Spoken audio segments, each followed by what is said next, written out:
Our first speaker is Mr. Talib Syed Karim, who is president of IoBM. Please welcome Mr. Talib Syed Karim.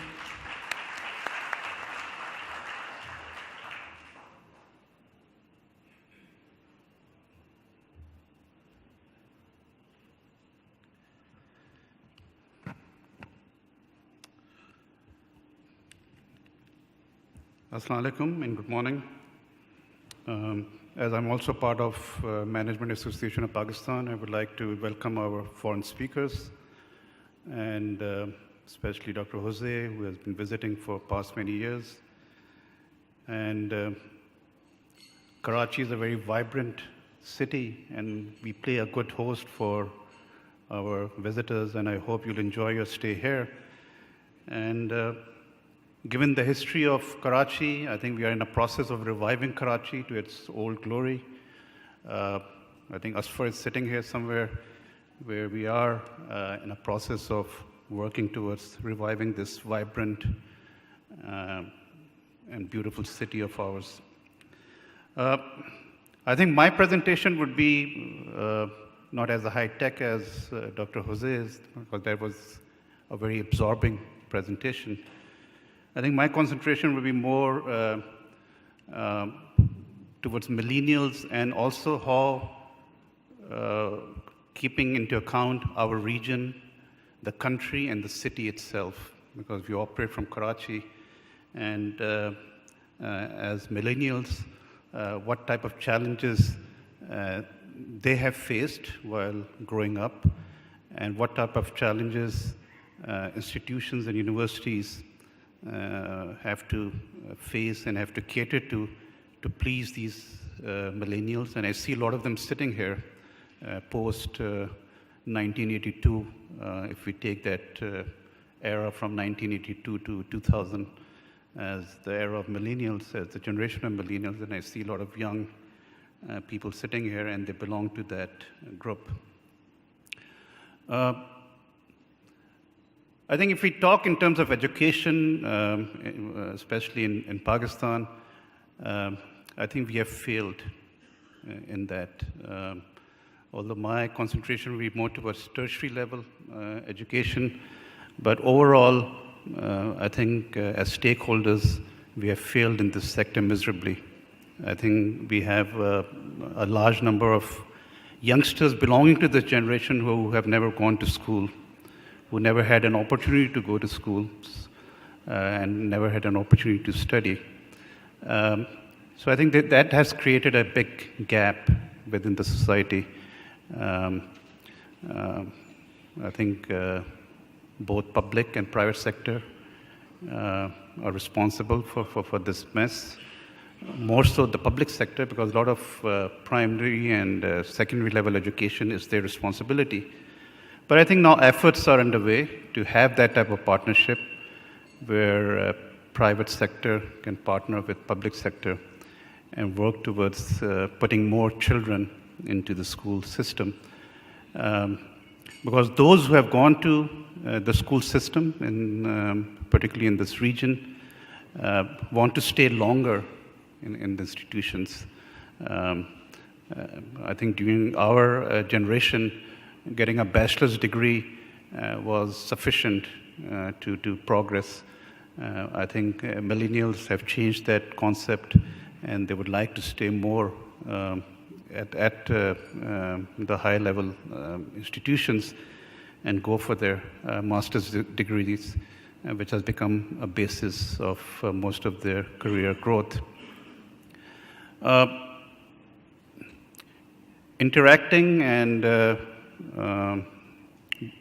either directly or indirectly with 4,000 plus millennials every day, plus 2 at my home, my children, I think I can very much relate to rising with the millennials.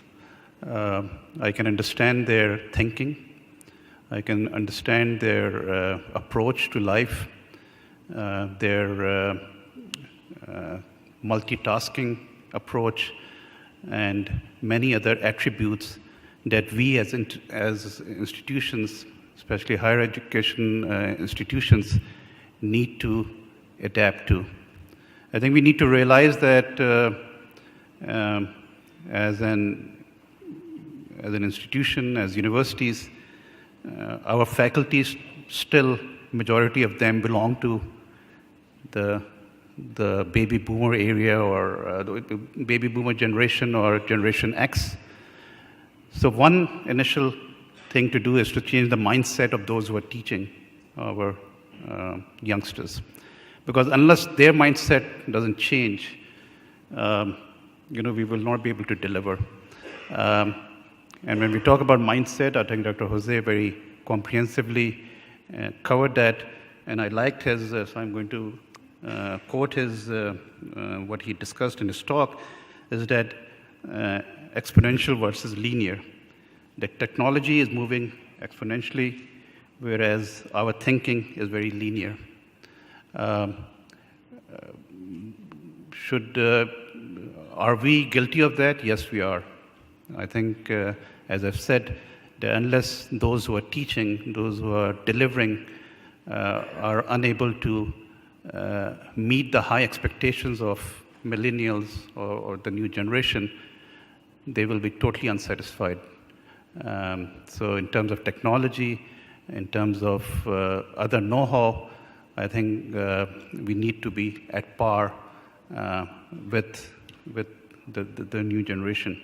So if we go back to our generation, to Generation X and to millennial, we see a big change in this country, in this region.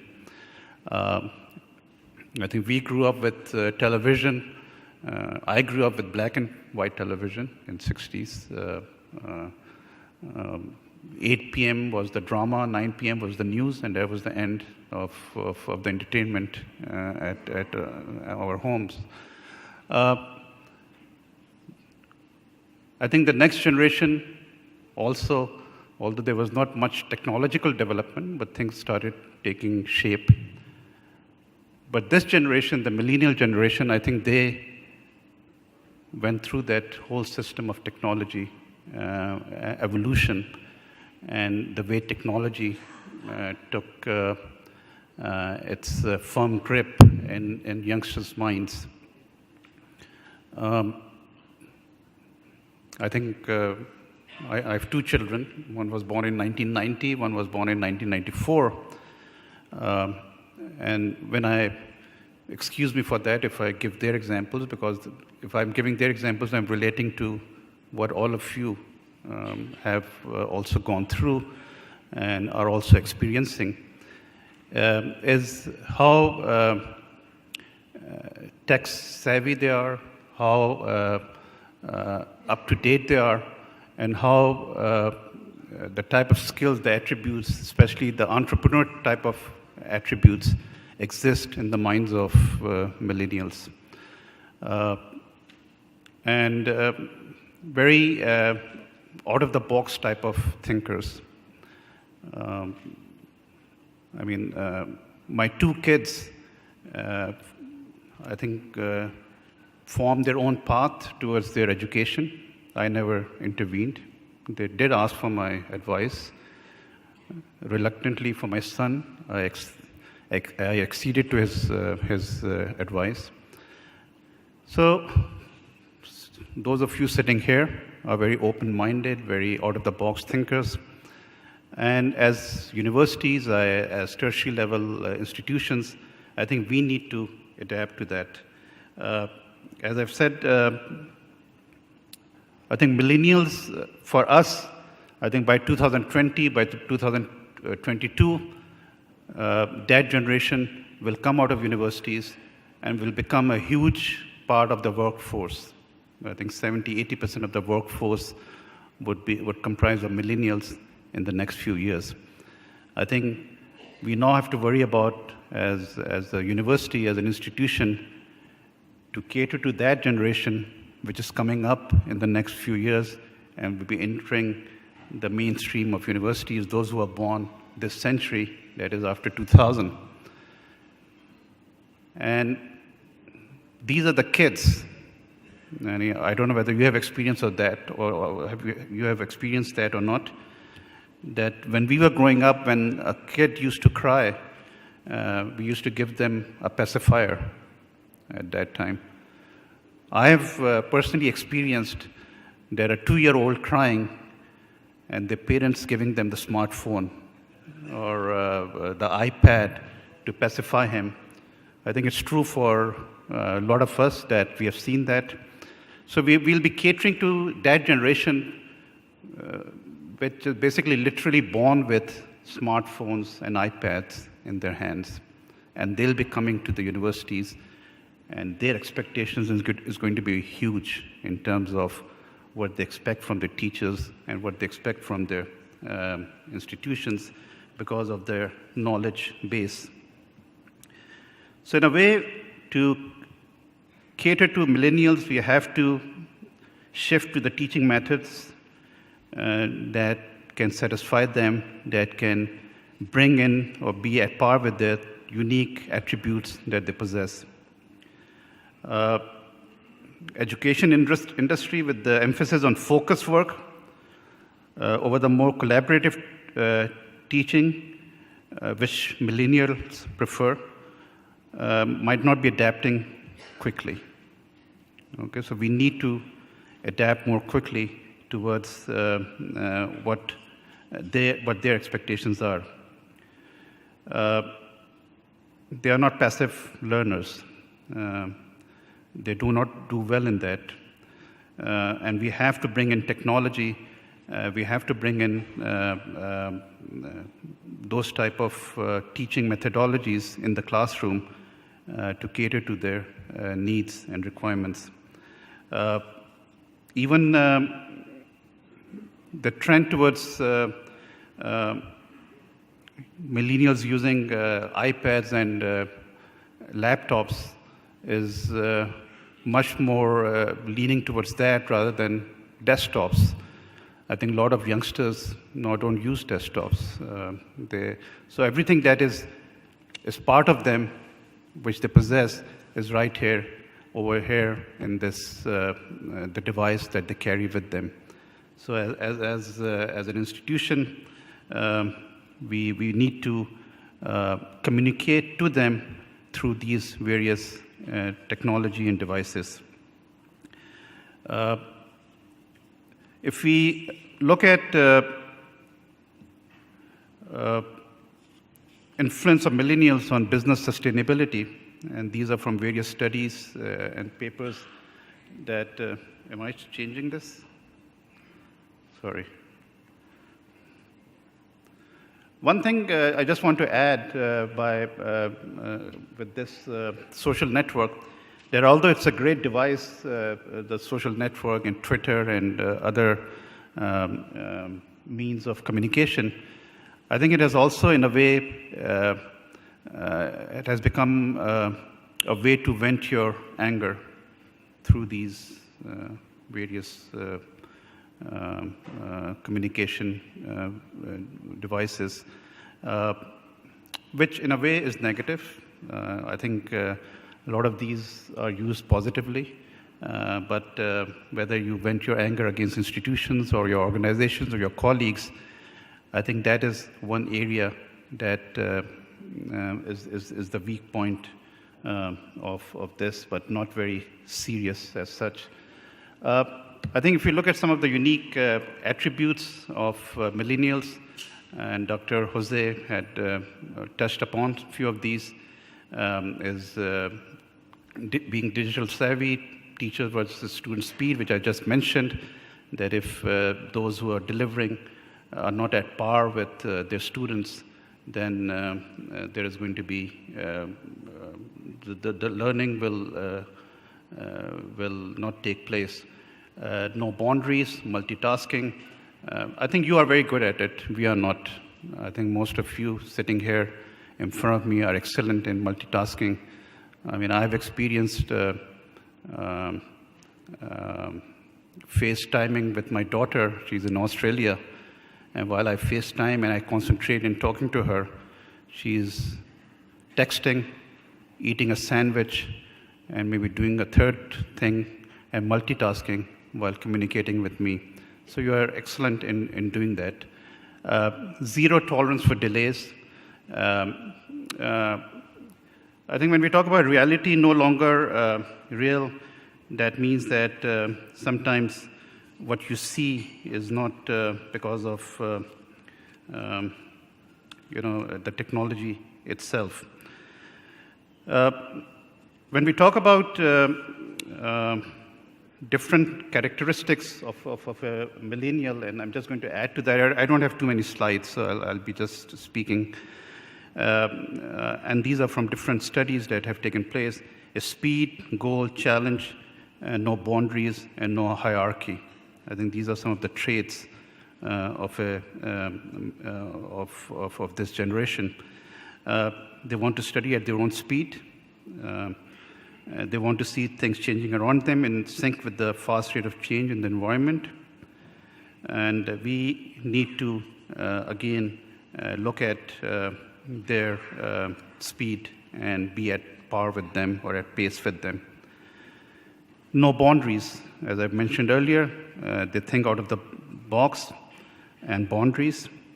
So the assignments, curriculum, and program study should therefore have no subject boundaries or other conventional boundaries. It's difficult said than done. I think it's very easy to state that, but in order to implement that. So the key word, and one of my colleagues told me or warned me yesterday not to use too much of that, because it has been used so many times that it has lost its meaning, and that is of experiential learning. That the key word now in most of the universities is that of experiential learning and holistic education. So the attributes of this information age mindset, and again, it's through the research, it's not what I'm saying, is that for millennials, computers are not technology. It's part of their lives. Doing is more important than knowing. So basically, unless they are put into a more, and I'll talk towards the end about what we are doing as a university, and not just us, not just Institute of Business Management. I think most of the universities, especially business universities, are now following this type of path to adapt to the attributes of millennials.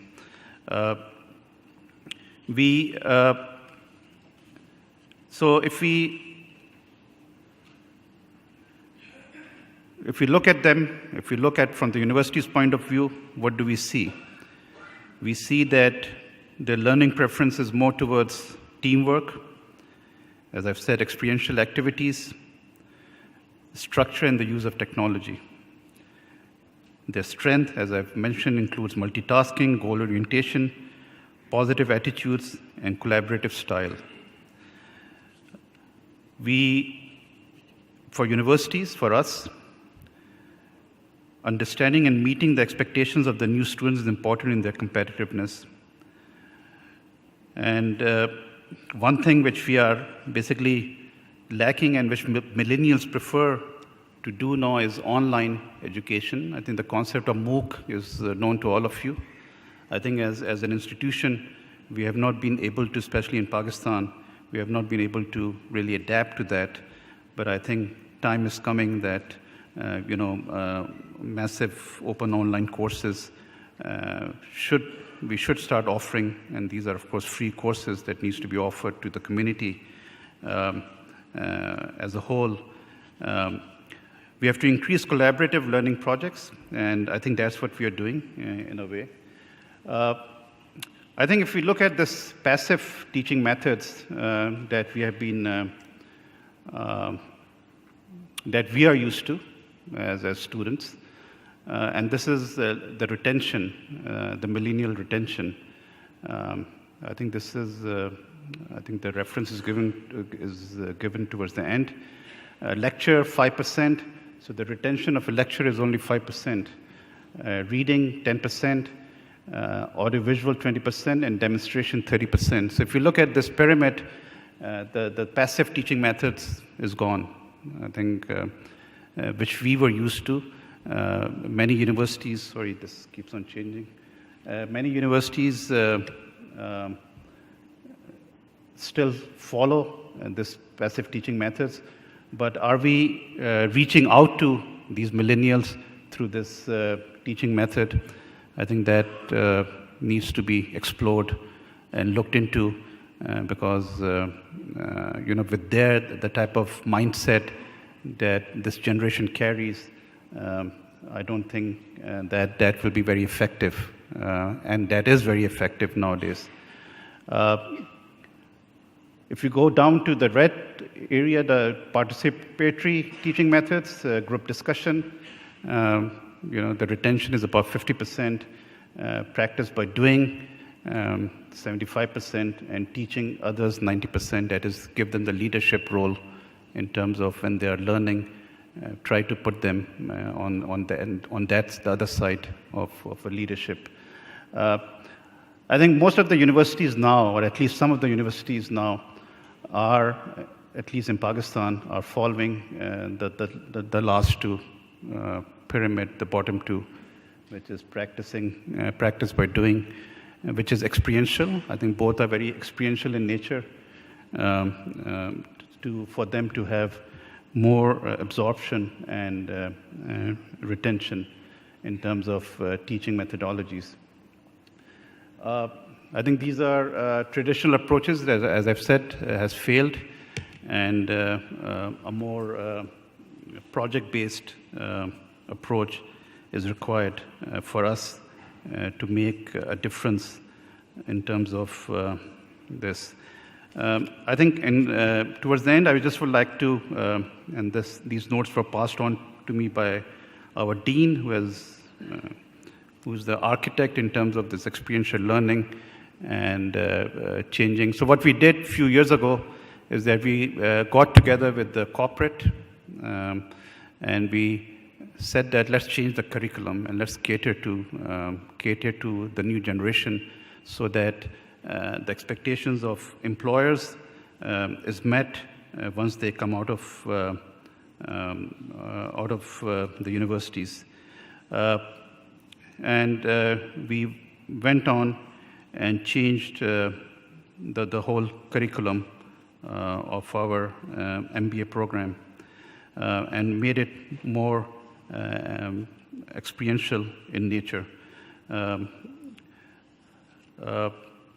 So experiential learning, as I've said, that again, a colleague warned me about not using experiential learning too many times, but I keep on repeating that. But experiential learning is about learning by doing, which is connected with real-life issues and problems.